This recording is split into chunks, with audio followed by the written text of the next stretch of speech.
Back in August 2024, we set out for the adventure of a lifetime, Alaska, the last frontier. What followed was nothing like we expected. We had never seen landscapes or nature like this before. Flying in formation in Super Cubs, up toward Denali, out in the backcountry on big tires, hopping from remote lake to lake on floats, and to the world's busiest seaplane base. What we found there changed everything. And what does all of this have to do with our Cessna 170? Join us as this dream becomes reality.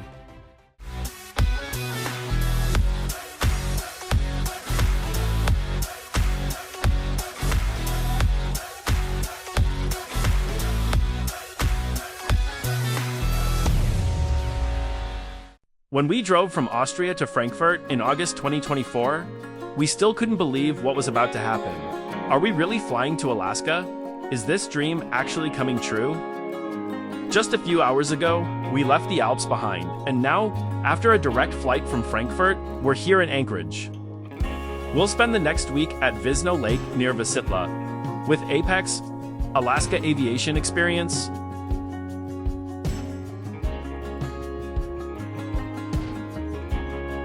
It's about a 60-mile drive, roughly an hour and a half, as the last part through the woods is not paved. Mikey, a pilot from the States, is picking us up. We'll be sharing the rental car for the next few days. We had a pizza in Wasilla before checking in at Apex. Hidden in the forest, the seaplane base feels like something out of a picture book. Right as we arrived, the clouds started to clear. And suddenly, we were welcomed by perfect weather. It made everything feel even more like paradise.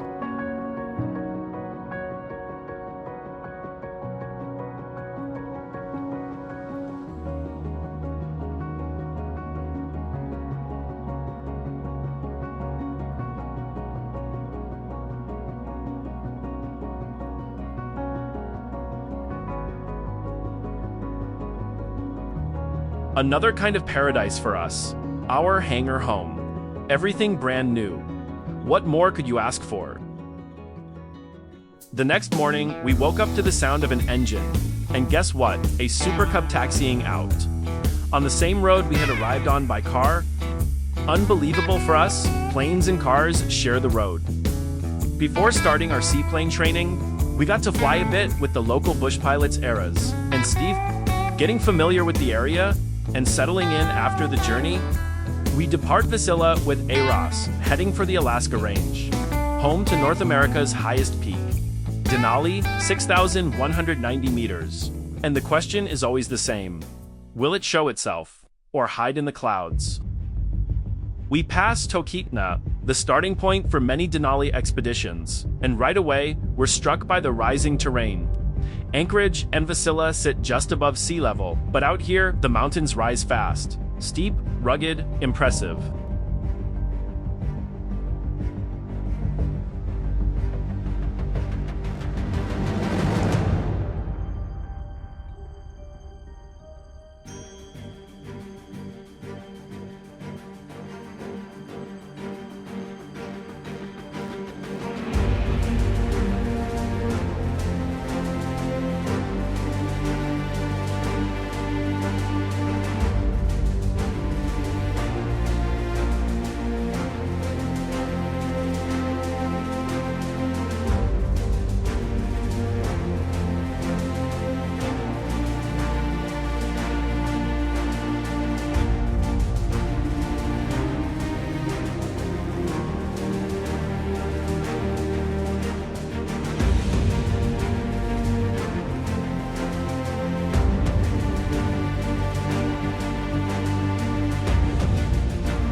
Even though the summit didn't show itself today, we're still deeply impressed, almost speechless, by what we're seeing. It's not just the mountains or the steep faces, it's the glaciers, glacier highways, stretching for miles. Nothing like we've ever seen before.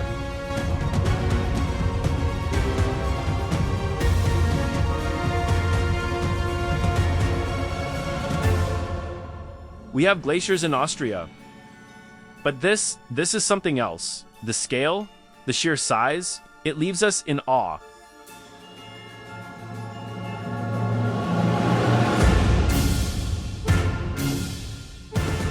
Then we cruise low level along the Talkeetna River back toward Talkeetna. Wouldn't lie to you, doesn't matter what I do. She's got a hold on me. She knows how to drive a truck, but she lets me pick her up. We take a lunch break and stroll through the iconic little town before heading back to Wasilla. My heart stops beating when my headlights shining on her. She's my country girl. I couldn't tell you what she's doing with me. She's so damn out of my league. She's a little bit crazy on the weekends, dancing in her red dress, and I love the way she looks in my We end the perfect day in the evening light on the seaplane base. We didn't expect summer evenings in Alaska to look like this.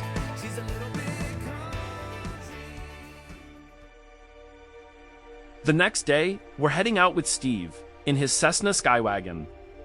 Our destination, McCarthy, home to the famous Kennecott Mine, a former supply town, now a place that feels like a ghost town.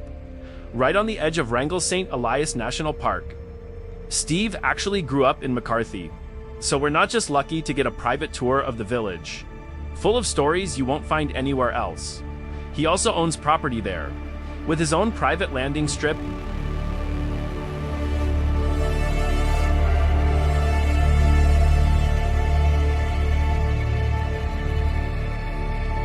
We fly through the Chugach Mountains, past endless glaciers. Once again, we're speechless, in awe of what we're seeing. One of the glaciers we pass is Metonuska Glacier, about 39 kilometers long and up to 6 kilometers wide. Far larger than the Lech Glacier, the largest in the Alps at around 23 kilometers.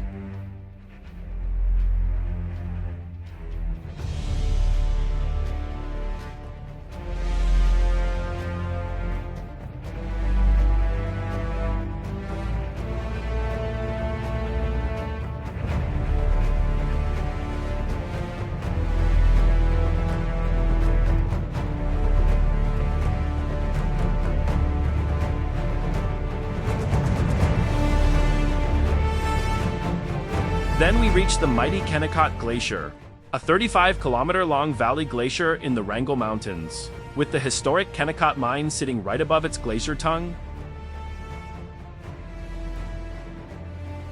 We follow the ridge, with remains of the old mine still visible.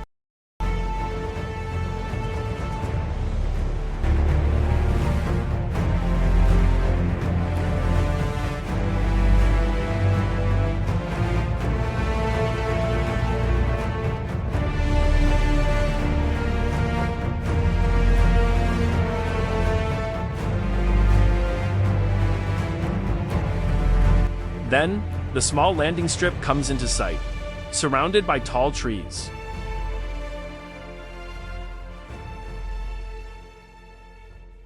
Over the years, this beautiful place has been built up. With everything you need to survive out here, hidden in the wood is a beautiful cabin. We pulled the four-wheelers out of the garage and head through the forest toward McCarthy.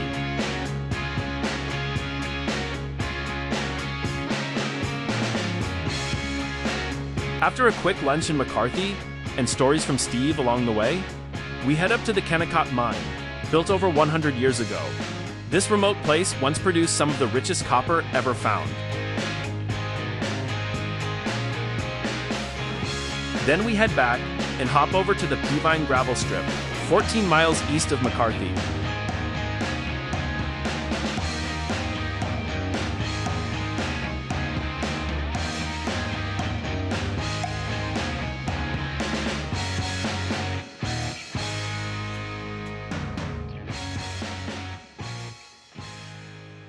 Fresh bear droppings remind us of what Steve already told us. Stay aware of bears.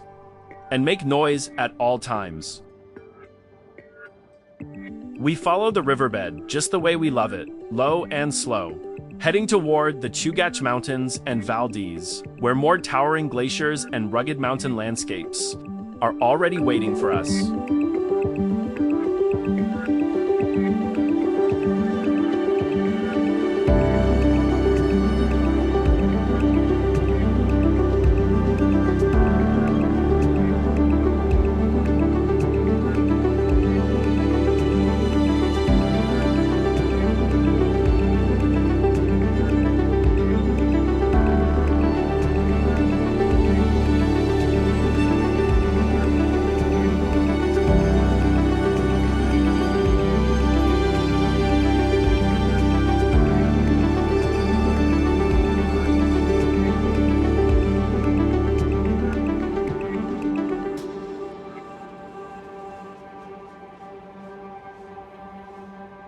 We land on a private strip right next to the seaplane base.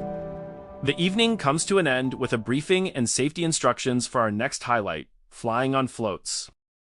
The day starts rainy as we get familiar with the floatplanes, two Piper Super Cubs.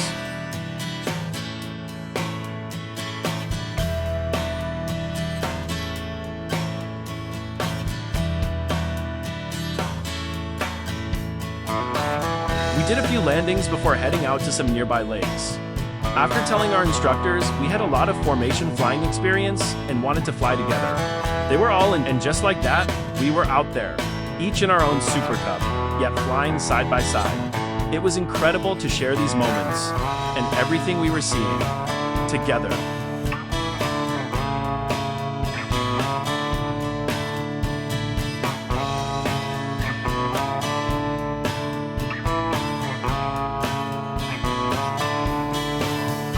Even though the weather kept us low, with rain and a low cloud base, we couldn't make it into the mountains. But it didn't matter. Flying together in formation, hopping from lake to lake, it was just so much fun. And with our tail dragger experience, finding the right attitude for water landings came surprisingly naturally to us.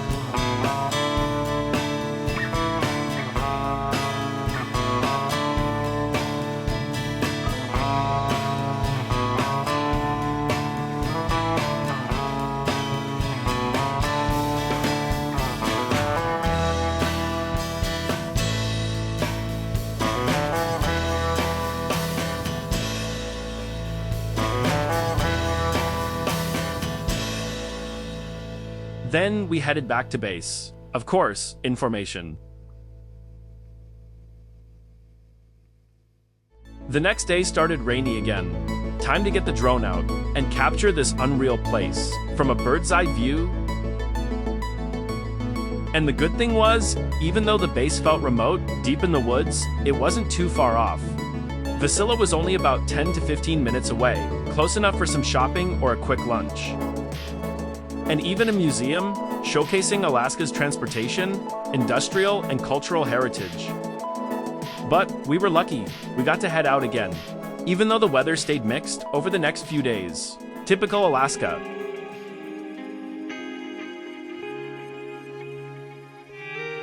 It changed constantly. The rain would stop, clouds would break, and suddenly it would clear, giving us windows, and with it, more chances to fly into the mountains. We flew low and slow, following the riverbeds, always on the lookout for wildlife.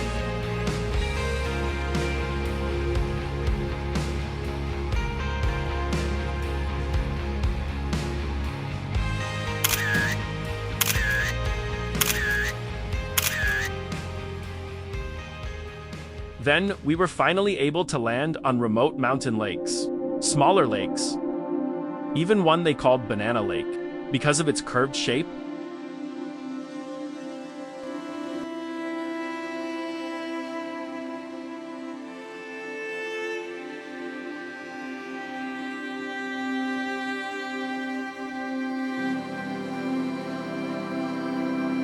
It felt like a dream. Landing on any lake we wanted, taking off again, and hopping to the next. We're not used to that kind of freedom, and we were honestly overwhelmed by it. We even got to do formation water landings and formation touch and goes on the lakes.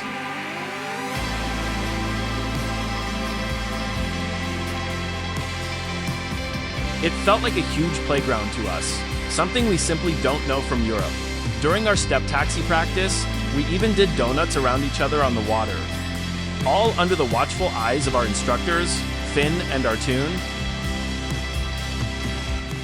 Alaska was not what we expected. It was even better, more wild, more unreal, more than we ever imagined. We kept asking ourselves, is this really happening? Can life get any better?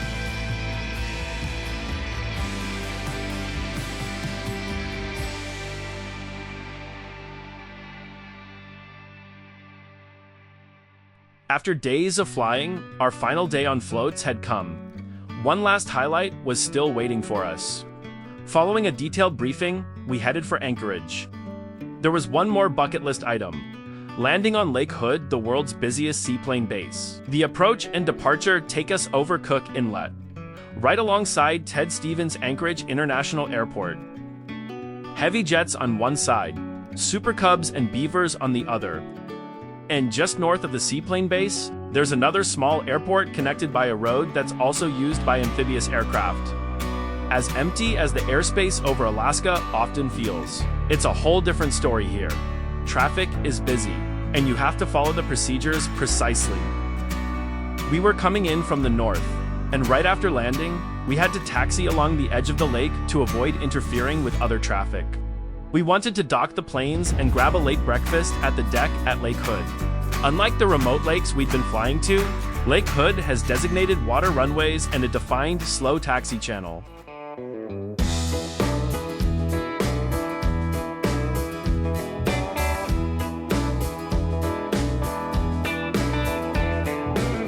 Roll up my window, don't know where I'm bound. Driving by the river, there's a hole in the ground. Hand-me-down t-shirt, sticking on my back. Heading for a fall. Had to get up to crawl. I ain't got no time to stall. On my way to nowhere, I'm not afraid at all.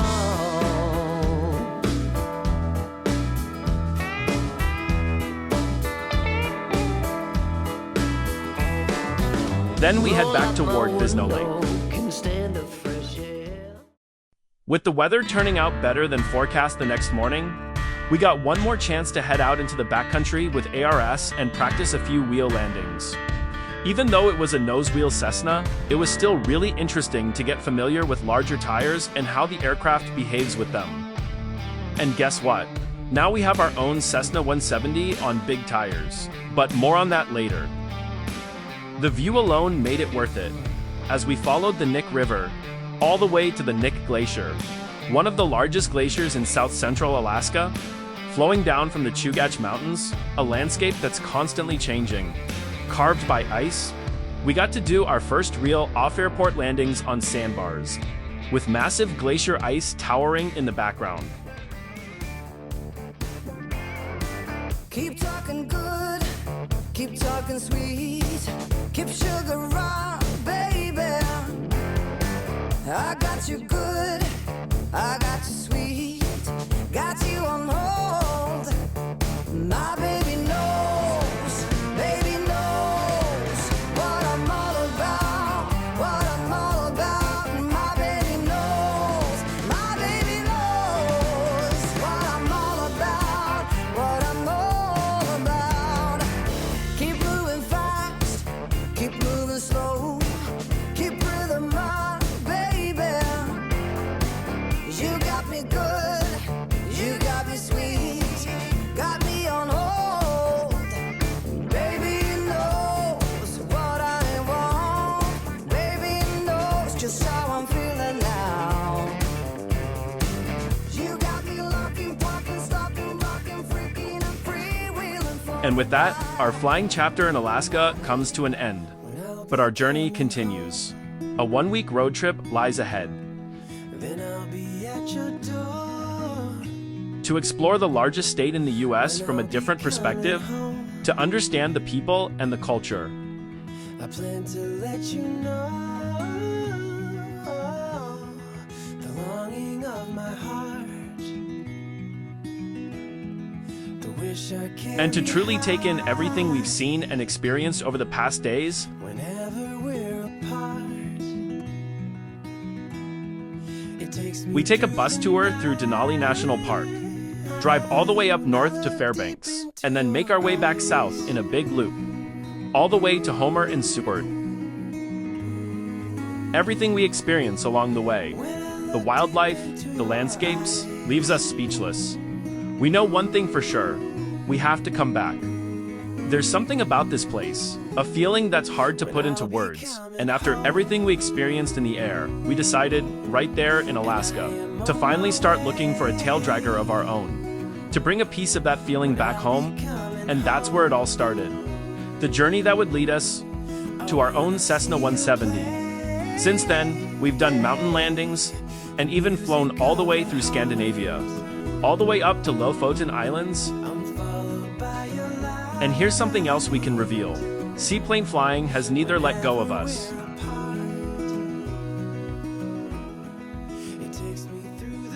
Alaska, you stole our hearts. Hit subscribe and join us for what's next, in the mountains and on the water.